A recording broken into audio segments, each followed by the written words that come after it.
মেয়েটা কি বলতেছে যে আব্দুল্লাহর চাইতে ভালো ছেলে কি দুনিয়াতে নাই? ওমর ফারুক বললেন, আমার দুই চোখে আমার আব্দুল্লাহর চাইতে ভালো কোনো ছেলে নাই। মেয়েটা বলতেছে, আমি একটা ছেলের নাম বলবো, দেখেন তো ছেলেটা ভালো না খারাপ। ওমর ফারুক চমকে উঠছে, কে রে? 6 বছর বয়সে মান গ্রহণ করে 12 বছর যেই মেয়েটা জেলখানায় বন্দি, সেই মেয়েটা ভালো ছেলের খবর কেমনে বলবে? ওমর ফারুক জোর গলায় বললেন, মা বলো তো ভালো ছেলের নাম কি? মেয়েটা বলতেছে, ছেলেটার নাম হলো হোসাইন, বাবার নাম হলো আলী, মায়ের নাম হলো ফাতেমা, আর নানার নাম হলো মুহাম্মাদুর রাসূলুল্লাহ। এখন আপনি বলেন, আপনার আব্দুল্লাহ ভালো না হোসাইন ভালো? না না, আপনি করুন না, উমরক বলতেছে যে এখন আপনি বলেন যে আপনি যে বলেছেন ভালো একটা ছেলের সঙ্গে আমার বিয়ে বসার অধিকার আছে, তাহলে আব্দুল্লাহ ভালো না হোসাইন ভালো? উমর ফারুক বলতেছেন, সাইদুস শাবাব আহলিল জান্নাহ হাসান ও হোসাইন রাদিয়াল্লাহু তাআলা আনহুমা, আমার আব্দুল্লাহর চাইতে তোমার হোসাইন হাজার হাজার গুণ ভালো। তুমি এটা বলতে যে হোসাইনের মতন ভালো ছেলে থাকতে আপনার আব্দুল্লাহর সঙ্গে বিয়ে বসবে কে? ওমর ফারুক বললেন, আমার আব্দুল্লাহর সঙ্গে তোমার বিয়েটা দিয়া তোমাকে আমার বৌমা বানায়া আমার বাড়িতেই তোমাকে অধিকার দিবার চাই। মেয়েটা বলতেছে, আমিরুল মুমিনিন, আপনি যে আব্দুল্লাহর কথা বললেন, এ আব্দুল্লাহর চাইতে ভালো ছেলে কি দুনিয়াতে নাই? আপনি কিন্তু বলেছেন ভালো একটা ছেলের সঙ্গে বিবাহ বসার অধিকার আছে, এ আব্দুল্লাহর চাইতে ভালো কোনো ছেলে কি দুনিয়াতে নাই? ওমর ফারুক বললেন, মা এই মুহূর্তে আমার আব্দুল্লাহর চাইতে ভালো ছেলে দুনিয়াতে নাই। এই কুত্তা খ্যাম খ্যাম করে, বোঝেন না কি জন্য? কন্ত এই কুত্তা কি জন্য চিল্লাই?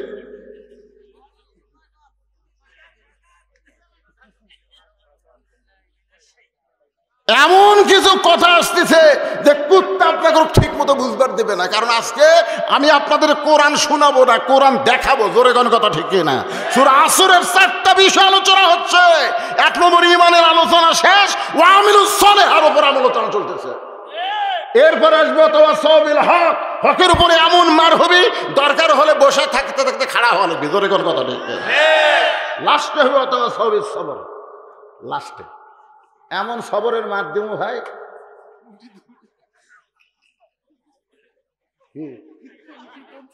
না দৌড়ছিবি কে, দৌড়াবি কে? এক পেশাব লাগা ছাড়া ওটার তো কোনো। ভালো একটা ছেলের সঙ্গে বিয়ে বসার অধিকার যখন আমাকে দেওয়া হয়েছে, তাহলে হোসেনের সঙ্গেই বসবো, বিয়ে আব্দুল্লাহর সঙ্গে না।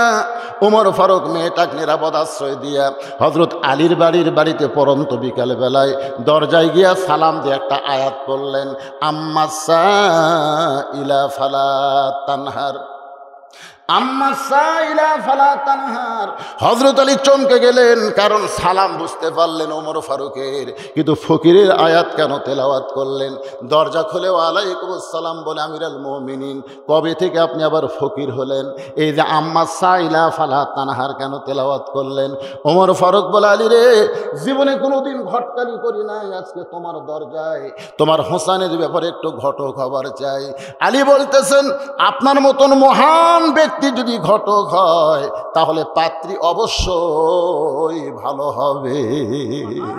ওমর ফারুক বললেন, পাত্রীর 1 নম্বর গুণ হলো 6 বছর বয়সে ঈমান গ্রহণ করছে।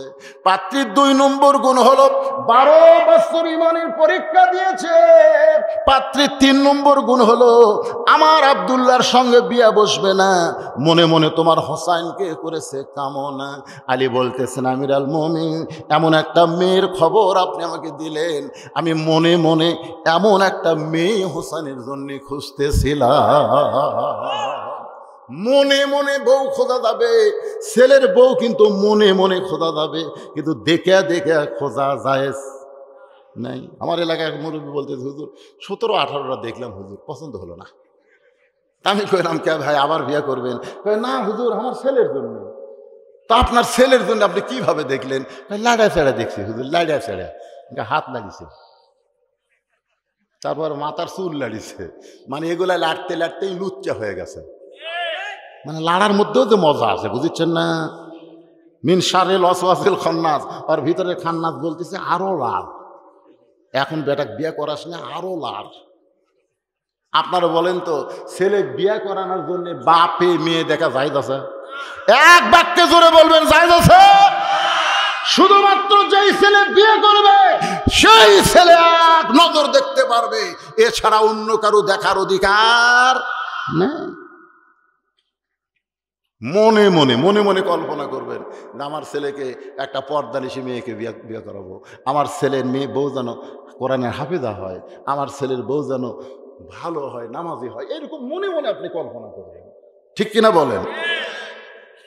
ওমর ফারুক হযরত আলীকে বুকের মধ্যে নিয়ে বলতে, আলী ভাই, আমার ঘটকালি আল্লাহ কবুল করেছে। মনে মনে এমন একটা মেয়ে যখন তুমি হোসেনের বউ খুঁজতেছিলে, তাহলে আর আমার কোনো টেনশন নাই। এমন সময় হোসেন ঘর থেকে বের হয়ে সালাম দিয়ে বলে, ও মুরব্বীরা, আপনার দুইজন যেভাবে কোলাকুলি করতেছেন মনে হয় আপনারাই বিয়ে করবেন। ওমর ফারুকের রাগ কম না বেশি? চেহারা রক্তের মতো লাল করে বলতেছে, হোসেন তুমি ছোট্ট মানুষ, আমরা দুইজন মুরব্বী, আমাদের মুরব্বীর কথা কি তুমি মানবা না? আমিও তোমার মুরব্বী, তোমার বাবাও তোমার মুরব্বী, আমরা দুই মুরব্বী মিলে যদি একটা সিদ্ধান্ত নেই, এই সিদ্ধান্ত কি তুমি গ্রহণ করবা না? হোসেন বলতেছে, আমির আল মুমিনিন, আপনি আমার মুরব্বী, আমার বাবাও আমার মুরব্বী, আমি জানি, সম্মান করি, কিন্তু আসল মুরব্বী হিসাবে কেবলমাত্র আমি একজনকেই মানি, তিনি হলেন আমার নানা। সুবহানাল্লাহ, জোরে কান। যারে তারে মুরব্বী মানার কারণে তারাবি 8 রাকাত 20 রাকাত হয়ে গেছে। জোরে কোন কথা কন না কেন, কথা কন না কেন? হোসেন বলতেছে, আপনি আমার মুরব্বী, আমি জানি, আমার বাবা আমার মুরব্বী, জানি, সম্মান করি, কিন্তু আসল মুরব্বী হিসাবে কুল হে রাসূল, আপনি বলেন, ইন কুনতুম তুহিব্বুনাল্লাহ ফাত্তাবিউনি ইউহিব্বুকুমুল্লাহ। একজন মাত্রই মুরব্বীকে ইত্তেবা করা যাবে, অনুসরণ করা যাবে, তিনি হলেন মুহাম্মাদুর রাসূল। এই যে মুরব্বী, হানাফি, হাম্বলি, শাফি, মালিকি, কাদরিয়া, চিশতিয়া, নকশবন্দিয়া, মুজাদ্দিদিয়া, তবলিগের মধ্যে দুটো আছে, এতাআতি, ওজাহাতি। কেরে এত মুরব্বী কেরে? না, আপনি মুরব্বী মানেন, মুরব্বী সম্মান করেন, মুরব্বী সালাম দেন, মুরব্বী মহব্বত করেন, কিন্তু মানা যাবে একজনকেই, তিনি হলেন শুধুমাত্র আমাদের নবী। তোরে কোন কথা ঠিক কিনা? হ্যাঁ, এই জন্য আল্লাহ কোরআনে বলেছেন, মা তাকুমুর রাসূলু ফাখুযুহু ওয়া মা নাহাকুম আনহু ফান্তাহু। হোসেন বলতেছে, আপনি আমার মুরব্বী, বাবাও মুরব্বী, আমি জানি তো এবং সম্মান করি, আসল মুরব্বী হিসাবে আমার নানাকে শুধুমাত্র মানি। ওমর ফারুক বলে, হোসেন তুমি কি বুঝাবার চাও? হোসেন বলতেছে, আমির আল মুমিনিন, মনে কষ্ট নিয়েন না, আমি কয়েকদিন আগে একটা স্বপ্ন দেখলাম, আমার নানা ঘরের মধ্যে আরাম করতেছে। আমি হোসেন দরজায় গিয়ে বললাম, নানু ভাই, আমি একটু ঘরের মধ্যে যাবার চাই। আমার নানা বলতেছে, এখন দরজা খোলা যাবে না, আমি জান্নাতের মধ্যে আরাম করতেছি। আমি হোসেন চমকে গেলাম, ভাঙ্গা ঘরের মধ্য থেকে নানা কথা বলতেছে, আর নানা কয় জান্নাতে আরাম করতেছি, দরজা না খুললে কি হবে? আমি জানলার পাল্লা দিয়ে ভিতর দিকে তাকায় দেখি, আমার নানির উরাতকে বালিশ বানায়া আমার নানা সেই উরাতের উপরে শুয়ে আছে। আমি চিল্লাই বললাম, নানু ভাই, নানির উরাতকে বালিশ বানায় শুয়ে থাকলে কি জান্নাতে থাকা যায়? আল্লাহ নবী বলে, হোসাইন তুই ছোট্ট মানুষ, তুই বুঝবি না, তোর নানির মতন বউ যদি কেউ ঘরে পায়, ওই ঘরটা আল্লাহর জান্নাত হয়ে যায়। আমি সেই দিন থেকে সিদ্ধান্ত নিয়েছি, বিয়ে যদি করতে হয়, নানা যেরকম বিয়ে করছে আমি সেই রকম বিয়ে করব। কারণ কিছুদিন হলে দেখতেছি আমার বড় ভাই হাসান খালি কান্দে। আমি একদিন বললাম, হাসান ভাই কান্দেন কেন? কয় না। পিছনে পিছনে গেলাম, ভাই কান্দেন কেন? কথা কয় না। আমি খালি গোপনে দেখি আমার বড় ভাই হাসান কান্দে। আমি বলি, ভাই কান্দেন কেন? কোনো কথা কয় না। আমি চিন্তা করলাম কি জন্য আমার ভাই কান্দে, এটা আমাকে তদন্ত করাই লাগবে। আমি একদিন ভাইয়ের পিছনে পিছনে রওনা দিলাম গোপনে গোপনে। ভাই যখন ঘরের মধ্যে ঢুকলো, আমার ভাবির সঙ্গে ভাইয়ের কোনো ঝগড়া না, আমার ভাবি খালি সমানে আমার ভাইকে গাল দিচ্ছে, আর আমার হাসান ভাই দুই চোখ দিয়ে খালি পানি মুছতেছে। আমি বুঝতে পারলাম, বউ যদি খারাপ হয় তাহলে পুরুষ মানুষের জীবন জাহান্নাম হয়ে যায়। হাসান রাদিয়াল্লাহু যাকে বিয়ে করছে তার নাম হলো জায়েদা। যেরকম তার নাম কি? এই খুবই পাজি আছিল, খুবই পাজি। এর কথা ওর কাছে খালি খোঁটা, এটা একটা শাড়ি হলো, এটা একটা বেডশিট হলো। আপনি কিনে এনে দেন, খালি মারের রং উঠছে, মারের রং ওঠে না। আপনি একটা শাড়ি কিনে দিতেন, একটু মারের রং উঠছে, বউ কবি এটা একটা শাড়ি হলো, সব রং উঠে গেল, এখন থেকে আমি শাড়ি কিনবো। তো স্বামীর টাকা দিতে 1000 ওই শাড়ি কিনে আনছে, কিনে এনে যেই দিয়ে দিছে সব রঙই উঠে গেছে। স্বামী বলতে থেকে রং দিয়ে সব উঠলো, বউ বলতেছে রং উঠলে কি হবে, জমিন ভালো। দেখছেন উই কিনেছে যে রং উঠলে কি হবে, শাড়ির জমিন ভালো। চাপাত খালি জুতা মারা দরকার, জোরে কথা। মায়েরা কি বলতেছে, আগেকার বক্তারাই ভালো আছিল রে, এরা মেয়ে মানুষের কোনো ওয়াজ করেনি, আর ইয়ে এসে কি ধরলো রে এলারে। আমার বড় ভাই বইয়ের কারণে যে হারে কান্দে, হাসান হলো অবিকল আল্লাহর নবীর মতো, জোরে কোন সুবহানাল্লাহ। আমার নানা যেমন বিয়ে করেছে আমিও তেমন একটা বিয়ে করবার চাই। বাবার শাহাদত আঙ্গুলি ধরে, হযরত আলীর আঙ্গুলি ধরে বলতেছে, বাবা আপনার কেমন বউ, আপনি যেমন বিয়ে করে ভাঙ্গা ঘর জান্নাত হয়ে গেছে, আমার নানা বিয়ে করে যেমন ভাঙ্গা ঘর জান্নাত হয়ে গেছে। কারণ ভাবিয়া করিও কাজ, করিয়া ভাবিও না। আমি বিবাহ করতে চাই নানার মতো একজন মেয়েকে, এমন একটা মেয়ে যখন পাবো আমি সেই মেয়েটাকে বিয়ে করব। ওমর ফারুক বললেন, হোসাইন আমি যেই মেয়ের ঘটকালি করতেছি ওই মেয়েকে তুমি যদি বিয়ে করো বাবা, তাহলে ওই মেয়েটাও তোমার ভাঙ্গা ঘরকে জান্নাত বানায় দিবে। হোসেন বলতে, আমিরুল মুমিনিন মনে কষ্ট নিয়েন না, আমি সেই মেয়েকে বিয়ে করব যে মেয়ে আমার 3টা প্রশ্নের উত্তর দিবার পারবে। জোরে বলেন কয়টা? ওমর ফারুক বলে, হোসাইন কি 3টা প্রশ্ন করবা? হোসেন বলতেছে, আমি যাকে বিয়ে করব তার সামনেই প্রশ্ন আউট করব, দুনিয়ার অন্য কারো কাছে প্রশ্ন আউট করব না। ওমর ফারুক বলে, আলী তোমার হোসেন যে 3টা প্রশ্ন করবে এই সম্পর্কে তোমার ধারণা কি? আলী বলতেছে, আমি জীবনের প্রথম শুনলাম। ওমর ফারুক বলে, যেই প্রশ্ন আমি জানি না তুমিও জীবনে প্রথম শুনলাম, তাহলে সেই প্রশ্নের উত্তর মেয়েটা কেমনে দিবে? আমার ঘটকালি আল্লাহ কবুল করে নাই।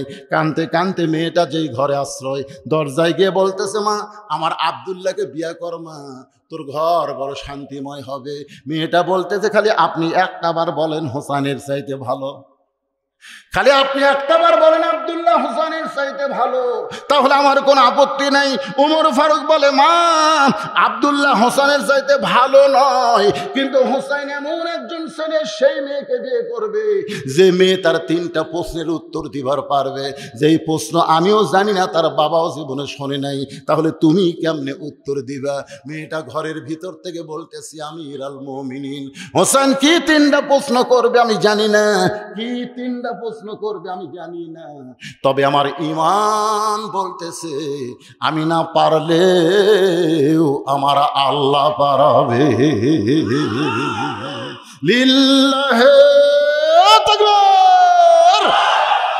আমার ঈমান বলতেছে আমি না পারলেও কে পারাবে? আমাদের ঈমান বলতেছে আমরা না পারলেও আল্লাহ পারাবে। 5 তলার উপরে উঠে 1.5 লাখ টাকার খাট, 12,000 টাকার কম্বল ওরে তামানে দিয়ে 9টার সময় বলতেছে, আমার বাড়ি আমার ঘর আমার নামাইকে, আমার বাড়ি আমার ঘর আমার নামাইকে। রাত 3টার সময় শোনেন, রাত 3টার সময় একটা ভূমিকম্প। ধরে কোন কি ভূমিকম্প? ওই তুরস্ক সিরিয়াত শোনেননি ভূমিকম্প? ওই এত ফোর্সে নামছে যে কম্বলের মধ্যে লঙ্গি খুলে আছে, ওটা পর্যন্ত পরার টাইম পায়নি, ন্যাংটা হয়ে নামছে। ধরে কেন কি হয়ে নামছে? ফেরেশতাকে আল্লাহ 9টার সময় করলো হামাক নামাইকে, আর 3টার সময় তুমি ন্যাংটা করে নামালে। আল্লাহ বলতেছে, জনগণ যখন নামাবার পারবি না তখন হামাকি নামান লাগবি, আর আমি যখন নামামো তখন কাপড়ে চুপড়ে না ন্যাংটা করে নামামো। জোরে কোন কথা ঠিক কি না? কেন আমার সঙ্গে সকলে পড়েন, সকলে পড়েন, তো ইজ্জুমান তাশা পড়েন, তো ইজ্জুমান তাশা ওয়া তুযিল্লু মান তাশা বিয়াদিকাল খায়র ইন্নাকা আলা কুল্লি শাইইন কাদির। এখন আমি ক্ষমতায় চেয়ারত বসে ক্ষমতা পাচ্ছি। ধরে কোন কথা ঠিক কি না? মনে করেন আমি দ্বিতীয় বক্তা, মনে করেন প্রধান বক্তা এসে সাইডে বসে আছে, আমি বললাম নামো না রে, নামো না। আল্লাহ কোথায় তুই নামবো না। আজকে আমরা অনেকে ক্ষমতার সিয়ার নামো না রে, আমার নামাই করে জনগণ বলতেছে আমরাও কিছু করবো না রে। আল্লাহ কয় তর্ক লাগবি না, আমি আল্লাহ সামান্য একটা ঝাঁকি দিব, ন্যাংটা করা নামামো। জোরে কোন কথা ঠিক কিনা? অ্যাঙ্গেলে মার হবি, ডাইরেক্ট কোনো কথা হবি না। জোরে কোন কথা ঠিক কিনা? ও তো ইলা সাবিলি রব্বিকা বিল হিকমা। হায় রে, কি মনে করতেছেন এইভাবেই চলবি? জোরে কোন এইভাবেই চলবে। মুসলমানের ইমানের উপর একটু ভরসা করেন। মেয়েটা বলতেছে আমিরুল মুমিনিন হোসেন কি 3টা প্রশ্ন করবে আমি জানি না, তবে আমার ইমান বলতেছে। জোরে কোন কি বলতেছে? ইমান বলতেছে আমি না পারলেও আমার আল্লাহ পারবে। ওমর ফারুক মারছে দৌড়, অর্ধ পৃথিবীর খলিফা পারে, মারছে দৌড়। আলীর দরজার যা সালাম দিচ্ছে, হয়তো আলী চুম করছে, করে এখনই কানতে কানতে গেল আমার আচ্ছা দরজা খোলা, বলতে যে খবর কি? বলে তারিখ করে বেড়াচ্ছি। হোসেন কয় কিসের তারিখ? কয় না বিয়ার তারিখ না, বিয়ার তারিখ না। তুমি কি মনে করছো বিয়ার তারিখ? তুমি যে 3টা প্রশ্ন করবা, সেই 3টা প্রশ্নের উত্তর দিবার পারবে কি পারবে না তারই তারিখ। আলী বলতেছে যেই প্রশ্ন আপনি জানেন না, আমি জীবনে শুনিনি, সেই প্রশ্নের উত্তর মেয়েরা কেমনে দিবে? ওমর ফারুক কয় আলী তোর কানটা আমার কাছে দে। কান যেই মুখের কাছে বলতেছে, ইমানের বলে বলিয়ান হয়ে যখন মানুষ কথা কয়, সেই মানুষ একলা থাকে না, তার সাথে আল্লাহ থাকে। আজকে আমাদের বাংলাদেশের ইমান নাই, এই না থাকার কারণে আমরা দুর্বল হয়ে গেছি। জোরে কোন কথা ঠিক না? খালি ইমানের বলে বলিয়ান হয়ে মাজাত গামছা বান্ধা যেমন জমির আল কাটেন, তেমন কোদাল লাঠি নিয়ে আমি যখন 2টার সময় আমার ড্রাইভার নামা দিতে, বুঝছেন ভাই, দরজাত নামা দিতে যে হুজুর গাড়ি নিয়ে আমি গ্যারেজত গেলাম, আপনি বাসার যান। কেবল গেট খুলিছি, 4টা কুত্তে আমাকে ধরছে, 4 কুত্তে 4 দিক থেকে খাউ খাউ করে আমাকে ধরছে। আমি দোয়া ইউনুস পড়ি, কুত্তে লড়ে না। আমার আয়াতুল কুরসি পড়ি, বুকত ফুঁক দিই, কুত্তে লড়ে না। ইন্নাহুম ইয়াকিদুনা কায়দা ওয়াকিদু কায়দা, কোরআনে আয়াত পড়ি, তাও কুত্তে আমার কাপড় কামড়ে ধরছে। তখন আমার ইমান বলতেছে মাওলানা তোর মুখত খালি দোয়া আছে, কিন্তু হাতত লাঠি নাই। তোর মুখত দোয়া ঠিকই আছে, কিন্তু হাতত লাঠি নাই। দোয়া লাগতো না, খালি লাঠি থাকলে এক কুত্তার পাছাত বাড়ি মারলে বাকি 3টা এমনি দৌড় মারতো। জোরে কোন কথা ঠিক না? আজকে বাংলার মুসলমানের খালি দোয়া,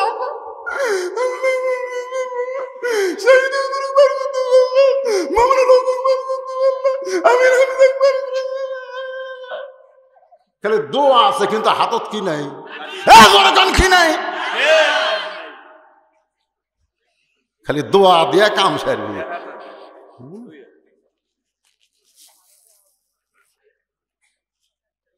1:30 বেজে গেছে।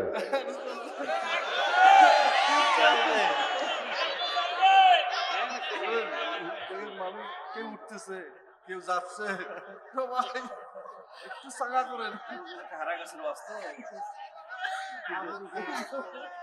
মাঝে মধ্যে উঠে কেড়ে না না, আপনারা যদি মনে করেন, শোনেন কথা কই, এই যে কোরআন শরীফ আমার সামনে, শোনেন, 2007 সালে আমার ডায়াবেটিস ধরা পড়েছে। 2007 সালে, 14 সালে ডাক্তার আমার বডি পরীক্ষা করে বলতেছে হুজুর আপনি যে ওয়াশ করার কারণে পেশাব লাগে, আপনি পেশাব বন্ধ করে ওয়াশ করেন, এই করার কারণে আপনি কিডনির উপরে স্পট পড়ছে। আপনি যদি এইভাবে ওয়াশ করেন, কারণ যখন ওয়াশ করেন ঝাঁকিতে পেশাবের থলি ভরে যায়, আপনি 1 ঘন্টা পর পর পেশাব করবেন, পেশাব করে সব ওয়াশ করবেন। তা আমি বললাম কে ভাই 1 ঘন্টা পর পর পেশাব করে ওয়াশ করবার চাইলে জনগণ দাওয়াত দিবি, তাহলে ওয়াশ বন্ধ করে দেন, ওয়াজ বন্ধ করে দেন। আমি শোনেন, বিশ্বাস করেন যে কোরআন আমার সামনে, আমি পরের মাহফিলে এসে যে 1 ঘন্টা দেখি কিটকিট করতেছে, আমি তখন কোরআন শরীফের হাতে ধরলাম, দেখেন আমার মতো এরকম ধরে বললাম অনুনাজ্জিলু মিনাল কোরআনি মা হুয়া শিফাউ ওয়া রাহমাতুল লিল মুমিনিন। আল্লাহ তুমি বলেছো কোরআন যাবতীয় রোগের ঔষধ, আল্লাহ সেই কোরআনের ওয়াজ করতেছি, মানুষ পাগলের মতন শুনতেছে, আমাকে পেশাব বন্ধ করে দেওয়া যায় না?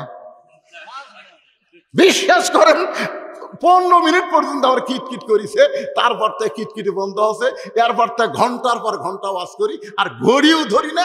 পরে 21 সালে আবার দেখাবার গেলাম, কিডনির খবর কি, হাইরে তেল তেলা, একটু স্পট নাই। তাহলে আমি যদি পেশাব বন্ধ করে ওয়াজ করে পারি, তা আপনার পেশাব বন্ধ করে ওয়াজ শুনতে পারেন না?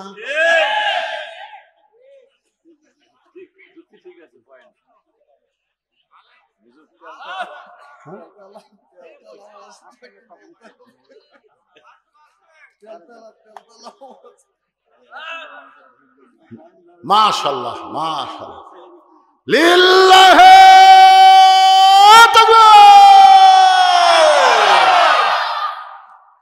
নির্দিষ্ট তারিখ মোতাবেক, এটা বিয়ার তারিখ না।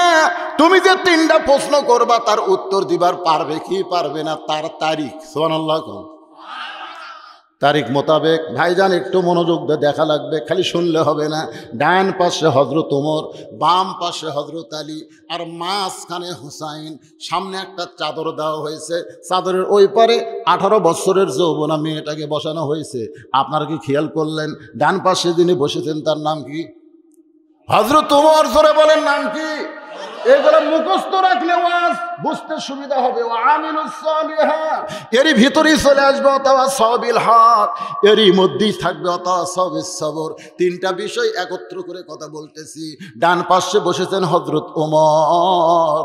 আল্লাহ রাসূল বলেছেন, কুল জাল হক ওয়া যাহাকাল বাতিল ইন্নাল বাতিলা কানা যাহুকা।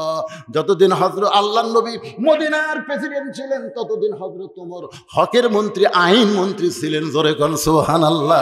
তাহলে ডান পাশে যিনি বসেছেন তার নাম কি? হযরত ওমর। বাম পাশে যিনি বসেছেন তার নাম হলো হযরত আলী। নবী যখন মদিনার খলিফা ছিলেন, রাষ্ট্রপতি ছিলেন, তখন হযরত আলী ছিলেন শিক্ষামন্ত্রী। জোরে বলেন কি মন্ত্রী? আরো জোরে কোন? শিক্ষামন্ত্রী। আল্লাহ রাসূল বলেছেন, খায়রুকুম মান তাআল্লামাল কুরআনা ওয়া আল্লামা। ওই ব্যক্তি পৃথিবীর সবচেয়ে সম্মানী, দামি, যে আল্লাহর কোরআন শিখেছে এবং অপরকে কোরআনের শিক্ষা দেয়। এমন হাদিস যারা জানে তাদেরকেই মুসলমান দেশের শিক্ষামন্ত্রী বানান লাগে। কিন্তু ভাগ্য খারাপ, এমন একটা শিক্ষামন্ত্রী আমরা পাইছি ভাই, আগডুম বাগডুম ঘোড়াডুমের দাম দেয়। জালিকাল কিতাবুলের মাদ্রাসার কোনো খেয়াল নাই। জোরে কোন কথা ঠিক কি না?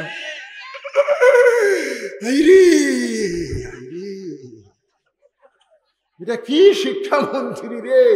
এই মরিয়া গেলে আর জানাজা পড়বি কে? হ্যাঁ, প্রাইমারি 1 তলার থেকে 3 তলা হচ্ছে, আর এই মাদ্রাসার দিকে আবার নেতা মলে দেখবেন, অমুক নেতা মারা গেল, অমুক মাদ্রাসার বাচ্চারা হুজুররা এসে কোরআন খতম দিয়ে নেতার নামে দোয়া বক্সায় দাও। তখন আমাকে কিছু মৌলবি বুঝছেন যাই বলে, আই রে সেই দিকে যাই রে, বুঝা শোনা নাই রে। কোরআন পড়ে নেতার লাশের সামনে কোরআন পড়তেছে, তো ফেরেশতাকে আল্লাহ তো কোরআন পড়তেছে, পড়ার সাথে সাথে নেকিত ওই কান্দতি লেখা পড়তেছে। কারণ আলিফ 10, বা 10, লাম 10, মিম 10, তো ওরই কান্দতি লেখা পড়তেছে। তাহলে মুই আবার কার জন্য পড়তেছে? আল্লাহ কয়, কোরআন মরা মানুষের জন্য লয়। মারাত্মক কথা, কিন্তু কোরআন মরা মানুষের জন্য লয়। কোরআন হলো জীবন্ত মানুষের হেদাতের খোরাক। ধরে কোন কথা ঠিক?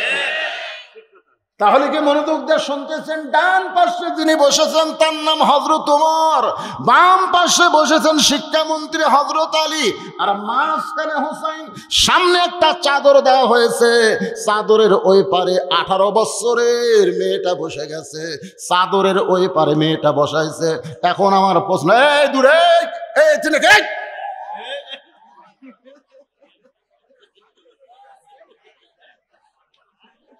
এ মাদ্রাসারই ছাত্র তেরা, তাই না?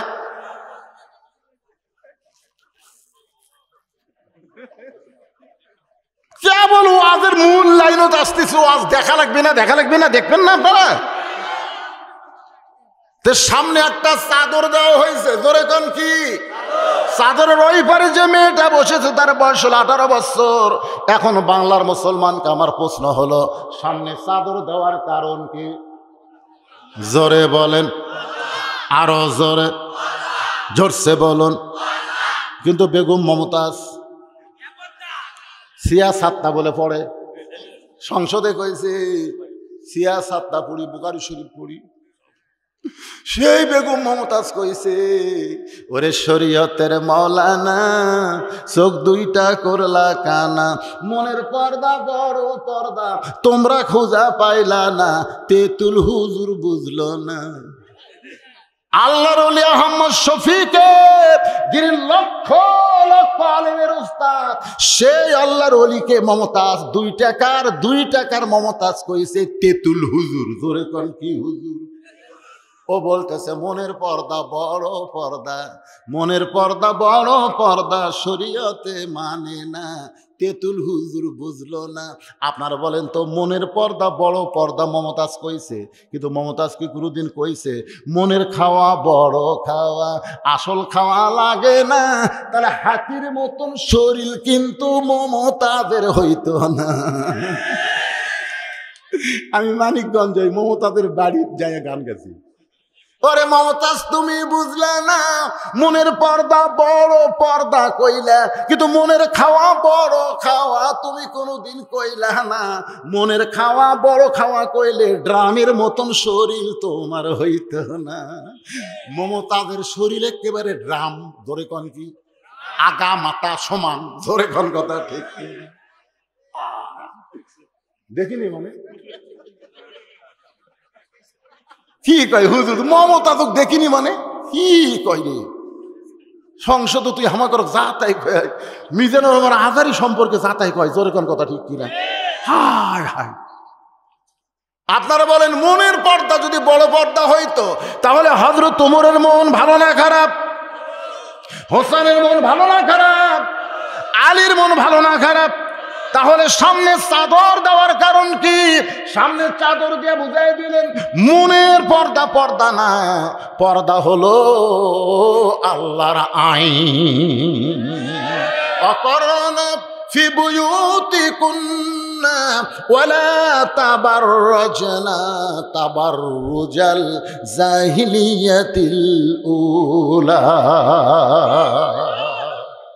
এবার ওমর ফারুক বলে, হোসাইন এখন তুমি 3টা প্রশ্ন শুরু করো। ওয়াজ কিন্তু শুরু হয়ে যাচ্ছে ভাইজান, এখন তুমি 3টা প্রশ্ন শুরু করো। এবার হোসাইন দাঁড়িয়ে বলতেছে, রে মেয়ে তুমি একলা একলা বসে আছো, তাই বলে মনে করে তুমি একলা না, আমি হোসাইন বড় একলা হয়ে গেছি। ওমর ফারুক কুনার ঘুতা দিয়ে বলতেছে, বাজান কি ভুল বকতেছ? তোমার ডান পাশে আমি বসে আছি, বাম পাশে তোমার বাবা বসে আছে, তুমি একলা কেমনে হলে? হোসেন বলতেছে, রে মেয়ে আমার 2 পাশে 2 জন মহামানব দেহ নিয়ে বসে আছে, কিন্তু মনে মনে তোমার পক্ষ নিয়েছে। আপনারা বলেন তো উমর ফারুক কার পক্ষে? হযরত আলী কার পক্ষে? আজকে নিরপেক্ষ নির্বাচন কমিশনারের নামে একজনকে বসাইয়া দিছে, আর সরকার বলতেছে নিরপেক্ষ নির্বাচনের অধীনে নির্বাচন হবে, কিন্তু নিরপেক্ষ নির্বাচন কমিশনার কিন্তু মনে মনে মনে একটা দলের পক্ষ লিয়া আছে। এর চাইতে হক কথার নাই। জোরে কোন কথা ঠিক কিনা?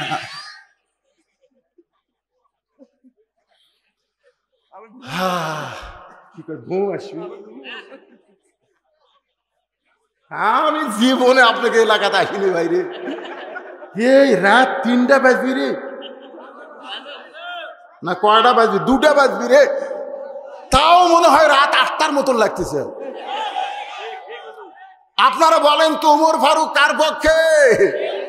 আলী কার পক্ষে? এখন যারা প্রশাসনে বসে আছে এরা কার পক্ষে?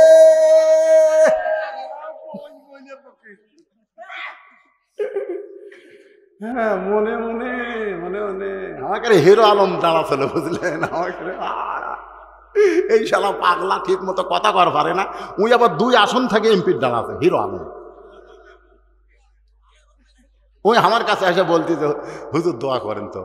আমি বল, দোয়া তো করো বারে, তোর মার্কা খারাপ রে, তুই যে 1 তারা লিচু 1 তারা ভোট দিলে পাপ হবি রে পাগলা। ওরা কিন্তু আমার ভিডিও বানাচ্ছে, একটা তোর খালি মার্কা ভালো হলে তোর ঠকাই কে? মানে মানুষ এখন এমন বিরক্ত হবে ভাই, একটা পাগলা নানালেও তাক ভোট দিবি ধরে। কিন্তু এরা এরা এরা খালি মনে মনে। আমার ফারুক বলে, হোসাইন এখন তুমি প্রশ্ন শুরু করে দাও। এবার হোসেন বলতেছে, রে মেয়ে, আমার 1 নম্বর প্রশ্ন হলো, আমার মাকে তুমি জানো? মারাত্মক কথা, একটু মনোযোগ দিয়ে শুনবেন। আমার 1 নম্বর প্রশ্ন হলো, আমার মাকে তুমি জানো? আমি কোন মায়ের সন্তান? আলী চমকে উঠছে, আমি ছেলের সঙ্গে আইছি। হোসেন বলা লাগতো, আমার বাবাকে তুমি জানো? কিন্তু বাবার কথা না বলে মায়ের কথা বলল। আমি যখন 91 সালে বিয়ে করলাম, বিয়ে করে বাড়িতে আসার পরে আমার মা জিজ্ঞাসা করলো, বাবা বিয়া কেমন করে হলো? আমি কইলাম, মা বিয়া পড়ানোর পরে কাজী সাহেব কইলো, আপনার বাপের নাম কি? আমি বাপের নাম লিখে দিলাম, বিয়া রেস্টি হয়ে গেল। আমার মা ঘরের মধ্যে চলে গেছে। আমি মায়ের কাছে গিয়ে দেখি মা আমার কাঁদতেছে। আমি কইলাম, মা কান্দেন কেন? বলে, বারে তোর বাবা তোর জন্য কি করছে? তেমন কিছুই করে নাই, কিন্তু আমি মা তোর জন্য সব কিছু করলাম, কিন্তু আমার নাম তোর বিয়া রেস্টিত লেখা হলো না। আমি কইলাম, মা বর্তমান সরকারের নিয়ম হলো খালি বাপের নাম দিয়ে বিয়ে হবে, মায়ের নাম লাগবে না। কিন্তু আমার জামাই যখন 14 সালে আমার মেয়েকে বিয়ে করলো, তখন কাজী বলতেছে, আপনার বাপের নাম কি, মায়ের নাম কি? তখন আমার বউ খুব খুশি হয়ে বলতেছে, দেখো খালি তোমার নাম নাই, আমারও নাম আছে। আমি তখন চিন্তা করলাম, আমার বিয়া খালি বাপ দেওয়া হলো, আর আমার জামাইয়ের বিয়ে বাপও লাগলো, মাও লাগলো। আগেকার সরকার বাপের গুরুত্ব দিছে, কিন্তু বর্তমান সরকার ক্ষমতায় আসার পরে শুধু বাপের গুরুত্ব না, বাপের সাথে মায়ের গুরুত্ব দিয়েছে। কারণ বাবা আনন্দে মাতিয়া সাগরে ভাসাইয়া সেই যে চইলা যায়, খবর লয় না। মাজন ধরিয়া উদরে কতই যত্ন করে, 10 মাস পরে পায় প্রসবের বেদনা। এমন দরদি ভবে কেউ হবে না আমার মা গো। লিল্লাহে তাকবীর। কি বলবো প্রসবের কথা, মা বিনে সেই ব্যথা কেউ তো বুঝিবে না। মাজন ঠেকিয়া সন্তানের দায়, অকালে বা মারা যায়, কেন সে মায়ের ভক্তি করো না? এমন দরদি ভবে কেউ হবে না আমার মা গো। এই দরদের মা, এই দরদের মা কার কার মারা গেছে একটু হাত তোলেন তো দেখি। কার কার? এই যারকে মাও মারা গেছে রে, তারা হাত তোলেন। যার মাও মরেনি তাই যার হাত তোলেন না। আপনি মাও মরেনি, আপনি মাও মারা যায়নি, হাত তোলেন রে ভাই। আচ্ছা হাত নামান। এ কারকে কারকে বাপ মারা গেছে একটু হাত তোলেন তো দেখি। এই যে হাত তোলেন সোনার চানেরা, বাপ মরছে মাও মরছে, দুটাই মরিছে, তারা হাত তোলেন দেখি। বাপও মরছে মাও মরছে। আচ্ছা হাত নামান। এরকে ভিতরে একটা সন্দেহ কাম করতেছে, সেটা হলো কি জানেন? যে হুজুর যতই ওয়াজ করুক, ওয়াজ করতে করতে যদি আমাকে মাদ্রাসার কথা ভুলে যায়। হে নীরবদি আমার আল্লাহ নামের এতই মধু, আল্লাহ নামের এতই জাদু লুকিয়ে রাখছেন হে আল্লাহ। জোরে লা ইলাহা ইল্লাল্লাহ, লা ইলাহা, লা ইলাহা ইল্লাল্লাহ মুহাম্মাদুর রাসূলুল্লাহ সাল্লাল্লাহু আলাইহি সাল্লাম। হোসেন বলতেছে, রে মেয়ে, আমার 1 নম্বর প্রশ্ন হলো, আমার মাকে তুমি জানো? আমি কোন মায়ের সন্তান? আমি কোন মায়ের গর্ভ ছিলাম? আমি কোন মায়ের গর্ভ থেকে দুনিয়াতে এসেছি? আমার মা সম্পর্কে তোমার জানা আছে? ফাতেমা সম্পর্কে আমরা সবাই জানি। জোরে কোন জানি কি জানি না? কি জানেন? কি জানেন? কি জানেন? সাইদাতুন নিসায়ে আহলুল জান্নাহ ফাতেমাতুজ জোহরা, খাতুনে জান্নাত ফাতেমাতুজ জোহরা, জান্নাতি নারীদের নেত্রী হবে ফাতেমা। গভীর রাত্রে হযরত আলীর বুকে মাথা রেখে ফাতেমা কাঁদতেছে। আলী বলে, ফাতেমা কান্দো কেন? বলে, আল্লাহ আমার দোয়া কবুল করছে। বলে কি দোয়া কবুল করলো? বলে আল্লাহ আমার পর্দার মধ্যে মৃত্যু দিবে, সেই দোয়া কবুল করেছে। আলী বলতেছে খুশি হওয়ার কথা, কান্দার কারণ কি? বলে আজকে গভীর রাত্রে আল্লাহ আমার মৃত্যু দিবে। বাজান গভীর রাত্রে ফাতেমা দুনিয়া থেকে বিদায় হয়েছে, গভীর রাত্রে ফাতেমাকে দুনিয়া থেকে কবর দেওয়া হয়েছে। কবর দেওয়ার পরে হযরত আলী তাকায় দেখে এই মাত্র ফাতেমার কবর দিছে, কিন্তু কবর নাই, পুরাতন কবর দেখা যায়। কোথায় ফাতেমার কবর? গোটা জান্নাতুল বাকি দৌড়ায় বলে ফাতেমার কবর। কে যেন ডাক দে, বলে আলী রে, ফাতেমা পর্দা নিশি, আমি আল্লাহ জোহরা ডিগ্রি দিয়া ফাতেমার কবরটাকে কিয়ামত পর্যন্ত পর্দা করে দিয়েছি।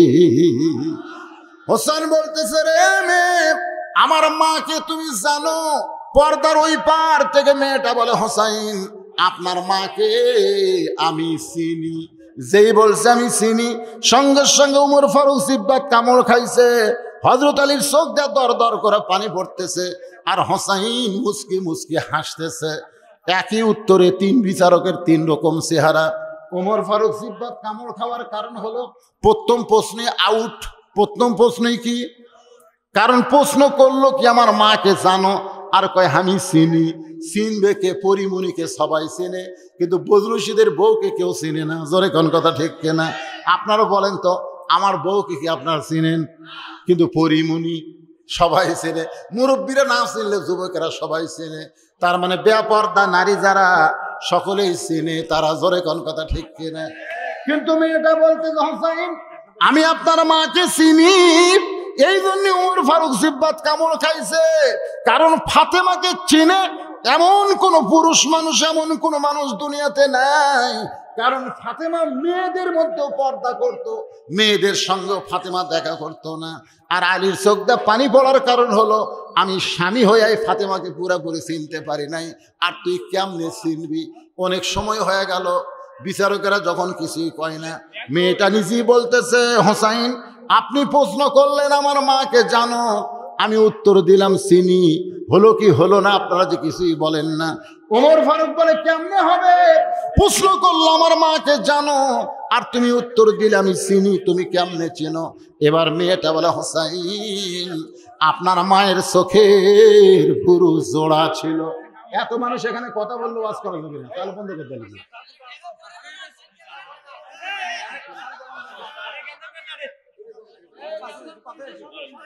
হ্যাঁ, একটু পরিবেশ দেওয়া লাগবে না ভাইজান? কারণ না বোঝা লাগবে তো, মারাত্মক প্রশ্ন যে, একটু মনোযোগ দেন।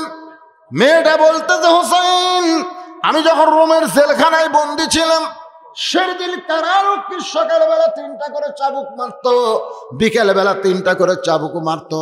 আমার দেহের এমন কোনো জায়গা নেই যে জায়গায় চাবুকের আঘাত লাগে নাই। আমি এক সময় চাবুকের আঘাতে রক্তাক্ত হয়ে বিরক্ত হয়ে বলতাম আল্লাহ তুমি আছো আসমানে, নবী আছে মদিনায়, আর আমি রোমের জেলখানায় নির্যাতনে কষ্ট পাই। আল্লাহ তুমি আছো আসমানে, নবী আছে মদিনায়। আজকে আমির হামজা এইরকমই কিন্তু বিরক্ত হয়ে মাঝে মধ্যে বলতেছে আল্লাহ আমি কি অপরাধ করেছি? আমি চুরি করিনি, ডাকাতি করি নাই। কোরআনের আয়াত নম্বর, সূরা নম্বর, পারা নম্বর বলে বলে আমি মানুষকে কোরআনের হক তাফসির শোনাতাম, আর সেই অপরাধে আমাকে জেলখানায় বন্দি করে রাখা হয়েছে। আমার 2টা ছোট বাচ্চা কাঁদতেছে, আমার 27 বছরের বউ জানলার কাছে সারা রাত ধরে কান্দে। মাঝে মধ্যে কিন্তু আমির হামজাও বিরক্ত হয়। জোরে কোন কথা ঠিক কিনা? মেয়েটা বলতেছে আমি বিরক্ত হয়ে বললাম আল্লাহ তুমি আছো আসমানে, নবী আছে মদিনায়, এই রোমের জেলখানায় আমাকে দেখার মতন কেউ নাই। এমন সময় আমি স্বপ্নে দেখি আমার শিয়রের পাশে নূরের একটা পুতুলি বসে বসে কাঁদতেছে। আমি স্বপ্নে বললাম কে গো আপনি, জান্নাতের হুরি না বেহেশতের পরি? আমার মাথায় হাত দিয়ে বলে মা আমি জান্নাতের হুরিও না বেহেশতের পরিও না, আমি হলাম জগৎ বিখ্যাত মা ফাতেমা। ওই জান্নাতুল বাকি থেকে স্বপ্নে এই রোমের জেলখানায় তোমাকে সান্ত্বনা দিবার আইছি। মেয়েটা বলে হোসাইন আমি তখন তাকায় দেখি তার চোখের ভুরু জোড়া দেখতে পাই, বাম গালে কালো একটা তিল দেখতে পাই, থুতুনির তলে লাল একটা দাগ দেখেছি। সঙ্গে সঙ্গে হোসেন চিল্লায় বলে রে মেয়ে 1 নম্বর প্রশ্নের উত্তর যেমন আশা করেছিলাম তার চাইতে 100 গুণ তুমি সুন্দর দিয়েছ। ওমর ফারুক বলে হোসেন এখন তুমি 2 নম্বর প্রশ্ন করো। এবার হোসেন বলে রে মেয়ে আমার 2 নম্বর প্রশ্ন হলো 6 বছর বয়সে তুমি ঈমান কেমনে পাইলা? কারণ তুমি রোমের দেশের একজন খ্রিস্টানের ঘরের মেয়ে, তোমার দাদা খ্রিস্টান, তোমার বাবা খ্রিস্টান, তোমার দেশের সকলেই খ্রিস্টান। ওই খ্রিস্টানের দেশে 6 বছর বয়সে তুমি ঈমান কেমনে পাইলা? যে ঈমান গ্রহণ করার কারণে 12 বছর তুমি জেলখানায় বন্দী ছিলে। ওমর ফারুক চমকে গেল। যেই প্রশ্ন আমি করার কথা ছিল 2 পাহাড়ের মাঝখানে, আমি যে প্রশ্ন করতে পারি নাই সেই প্রশ্ন করলো হুসাইন। মেয়েটা বলে, হুসাইন আমি 6 বছর বয়সে ঈমান কেমনে পাইলাম? যদি জানতে চান তাহলে শোনেন, আমি সাধারণ কোনো ঘরের মেয়ে না। আমার দাদা হলো রোম সম্রাট কাইসার। জোরে কোন সুবহানাল্লাহ। আমি সাধারণ কোনো ঘরের মেয়ে না, আমার দাদা হলো রোম সম্রাট কাইসার। একদিন পরন্ত বিকাল বেলায় অন্দরমহলে গিয়ে আমাকে বলতেছে, নাতনি রে, আজকে রোমের রাজ দরবারে খেলা হবে, তুই কি খেলা দেখতে যাবি? ছোট বাচ্চারা কিন্তু খেলাধুলা দেখতে বড় পছন্দ করে। মেয়েটা বলে, হুসাইন 6 বছর বয়সে দাদার সঙ্গে খেলা দেখতে গেলাম রাজদরবারে গিয়া দেখি দাদার সিংহাসনের পাশে ছোট্ট একটা চেয়ার আমার জন্য সেট করে রাখছে।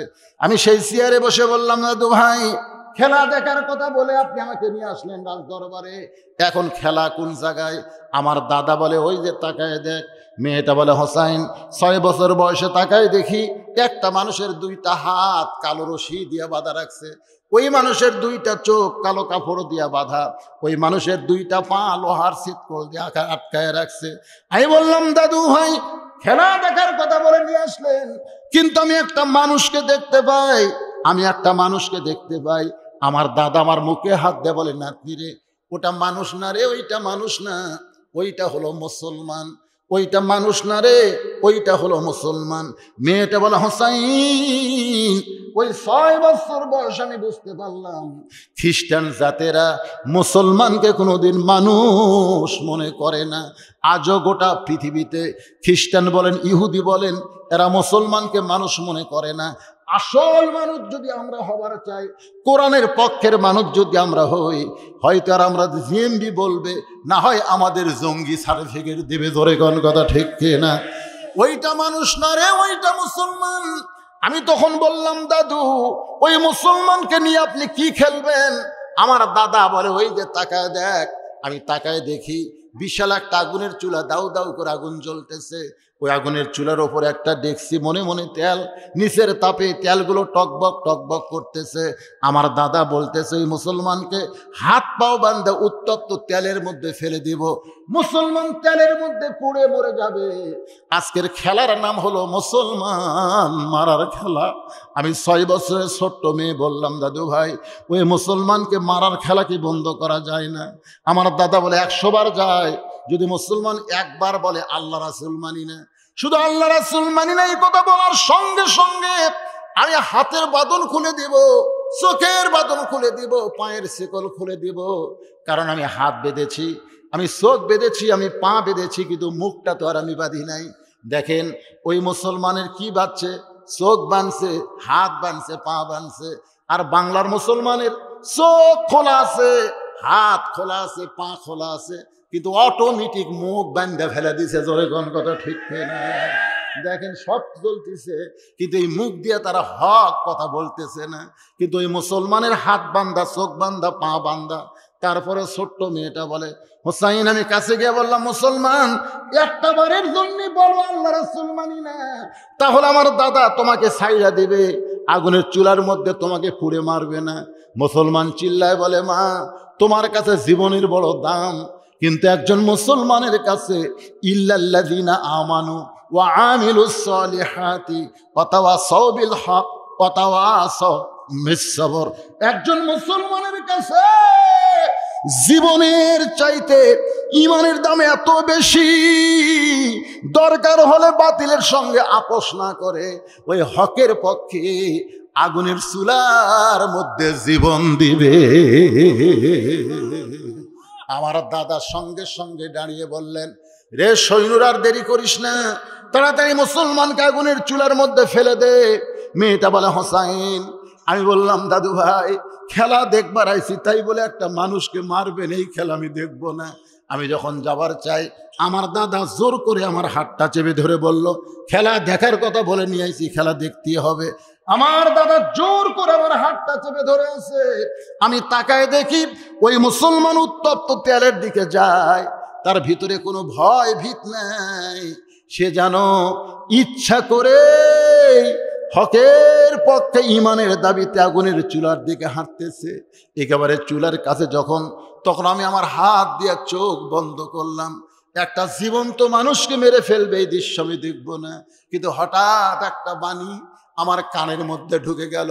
সেই বাণীটা হলো, আশহাদু আল্লাহ ইলাহা ইল্লাল্লাহু ওয়াহদাহু লা শারীকা লা ওয়া আশহাদু আন্না মুহাম্মাদান আবদুহু ওয়া রাসূলুহু লা ইলাহা ইল্লাল্লাহু মুহাম্মাদুর রাসূলুল্লাহ।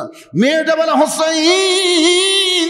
ওই মুসলমান আগুনের চুলার মধ্যে পড়তেছে, কিন্তু চোখের উপর হাত দেওয়ার পর আমি দেখতেছি তার দেহ নামক খাঁচাটা পড়লো চুলায়, আর ভিতরের পাখিটা কে যেন ধরে সবুজ রঙের একটা বাগানে উড়াল দিয়ে চলে গেল।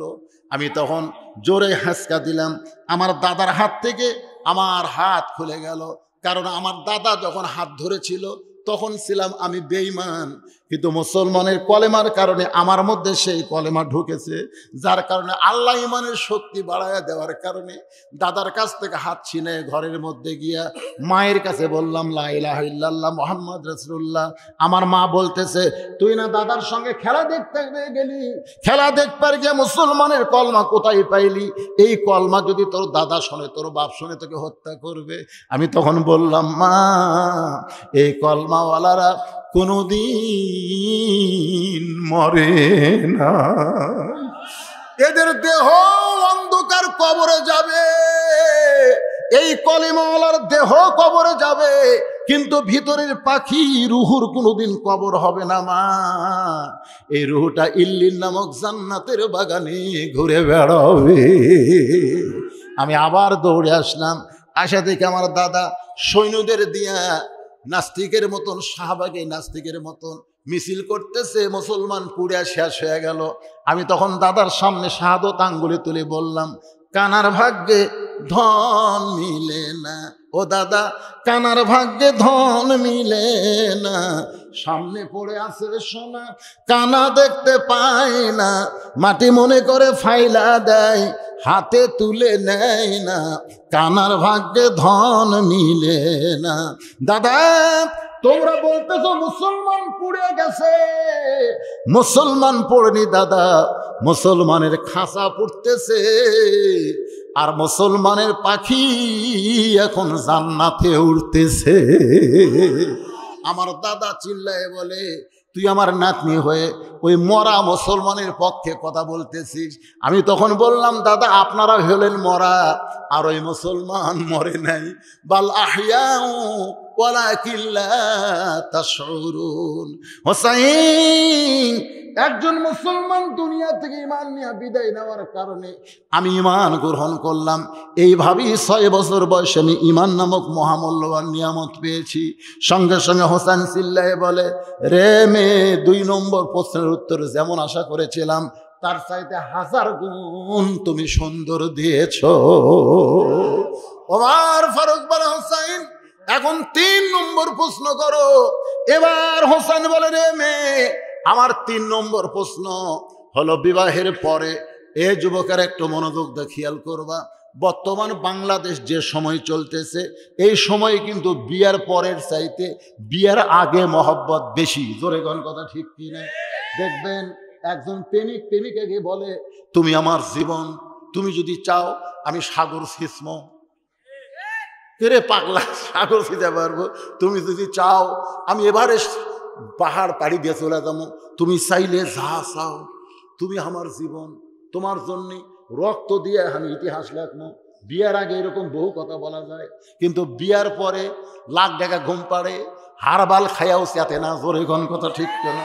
কথা বুঝবার পারতেছেন না? ওরা বিজ্ঞাপন পড়ে, এরা দেওয়ালো বিজ্ঞাপন পড়ে, ওরা দেওলত দেখে ইন্ডিয়ান হারবার হারবার। বিয়ার আগে বহু কথা, বিয়ার আগে বহু কথা। তুমি জীবন বিয়ার পরে আছে না, খালি ঘুম পাড়ে, খালি ঘুম পাড়ে। এই জান্নাতি যুবকদের সর্দার হোসেন কি বলতেছে? আমার 3 নম্বর প্রশ্ন হলো, বিবাহের পরে আমার সঙ্গী তোমার থাকতে হবে। মেয়েটা খালি ফোপায় ফোপায় কাঁদতেছে। ওমর ফারুক বলে, মা যে 2টা কঠিন প্রশ্ন করলো তুমি তার উত্তর দিবার পারলা, কিন্তু সহজ প্রশ্ন বিবাহের পর আমার সঙ্গী থাকতে হবে, এই উত্তর দিতে তুমি কান্দো কেন? মেয়েটা বলে, আমিরাল মুমিনিন, আমি যদি বলি বিয়ার পরে আপনার সঙ্গে আমি থাকবো, এরকম কথা বললে হোসেন বিশ্বাস করবে না, কারণ কথা বলার মতন বলা লাগবে। জোরে কোন ঠিক কিনা? বলার মতন বলা। মেয়েটা বলতে তো, হোসেন আল্লাহর একজন মস্ত বড় পয়গম্বর, নাম হলো আয়ুব নবী। জোরে কোন কি নবী? আয়ুব নবী কিন্তু এক সময় বাদশা ছিলেন। শুধু বাদশা ছিলেন না, চাকর নাকর অনেকগুলো বিবি তার ছিল। সে আয়ুব নবী যখন অসুস্থ হয়ে গেল, তার বাদশাহী গেল, তার যতগুলো বিবি ছিল সবাই তাকে ছেড়ে চলে গেল। চাকর নাকর বাকর সব চলে গেল। অসুস্থ হয়ে দেহের মধ্যে দুর্গন্ধ, লুকানোই ছেড়ে যখন জঙ্গলে রেখে আসলো, ওই সময় আয়ুব নবীকে সবাই ছেড়ে গেলে একটা বিবি কিন্তু আয়ুব নবীকে ছাড়ে নাই। সেই বিবির নাম হলো রহিমা। জোরে কোন বিবির নাম কি? মেয়েটা বলে, হোসাইন রহিমা যেমন আয়ুব নবীর সুখের দিনের ছিল, দুঃখের দিনের ছিল, আমিও তেমন বিবাহের পরে রহিমার মতো আপনার সঙ্গে থাকতে চাই। হোসেন বলতে, আমিরাল মুমিনিন, আপনার ঘটকালে আল্লাহ কবুল করেছে, আমার বাবার পছন্দ করা মেয়েটাকেও আল্লাহ কবুল করেছে, এই মেয়েটাকে বিবাহ করতে আমার কোনো আপত্তি নাই। আজকের আলোচনার ভিতর দিয়ে সূরা সূরার ঈমান ওয়া আমিলুস সালিহাত ওয়া তাওয়াসাউ বিল হক ওয়া তাওয়াসাউ বিস সবর। কারণ বাজান, আমরা বর্তমানে বাংলাদেশ শোনেন এমন একটা পরিস্থিতির মধ্যে আছে। এই মনোযোগ দিয়ে কথাগুলো শুনবেন। ওয়া তাওয়াসাউ বিস সবরের উপরে কথা বলতেছে। যে সোনা মিয়া নামের দরকার নেই, 500 টাকা দান করেছে। হুজুর আমি 3 নাম্বারটা শুনি নেই। ও পরে শোনেনি, আবার ও শোনেনি, আবার শুনবে। শোনেন, কথাটা শোনেন।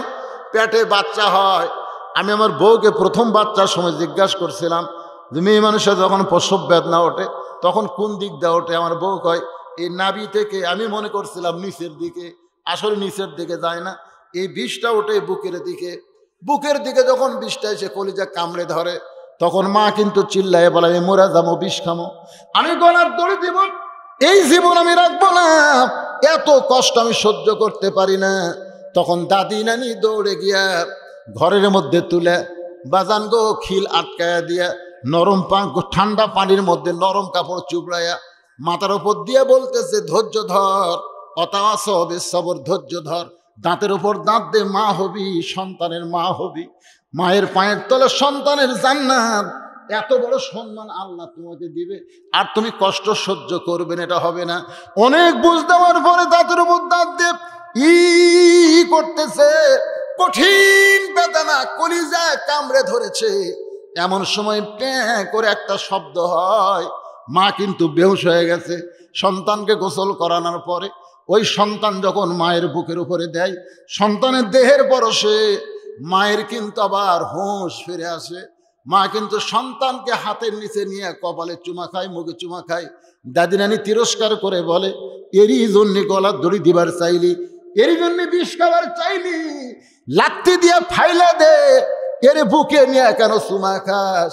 তখন মা কান্দে আর বলে, দাদি গো, কষ্টের পরে এমন নিয়ামত আমার বুকে আসবে, এটা যদি আমি আগে জানতাম তাহলে কোনোদিন গলার দড়ি দিবার চাইতাম না, বিষ খাবার চাইতাম না। আজকে বাংলার জমিনে এই কোরআন বিজয়ের জন্যে যারা জেল জুলুমের মধ্যে আছে, যাদেরকে নানা রকম নির্যাতন করা হচ্ছে, তাদেরকে আল্লাহ বলতে, যত সবিস সবর, তোমরা ধৈর্য ধরো, প্রসব বেদনার মতন তোমাদের কষ্ট হবে, তোমরা ধৈর্য ধরো, দাঁতের উপর দাঁত দিয়ে ধৈর্য ধরো। তোমরা বাড়িতে ঘুমাতে পারবা না, চোর ডাকাত সিনার টান করে ঘুরবে, আর তোমরা কোরআনের দল, তোমাদেরকে চোরের মতো লুকায়ে লুকায়ে থাকতে হবে।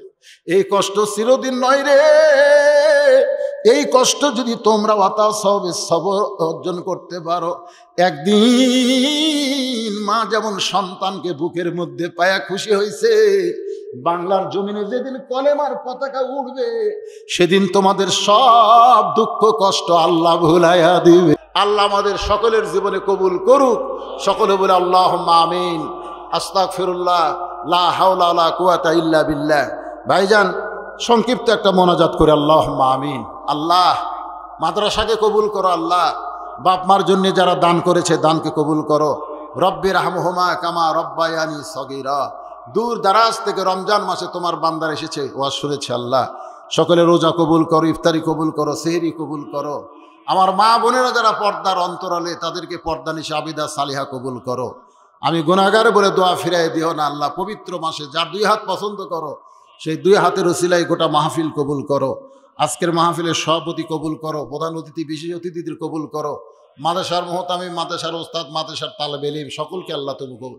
অত্র এলাকার জন্য রহমত বরকতের দরজা খুলে দাও। গোটা বিশ্বের মুসলমানকে আসমানে বালা জমিনে বালা থেকে হেফাজত করো।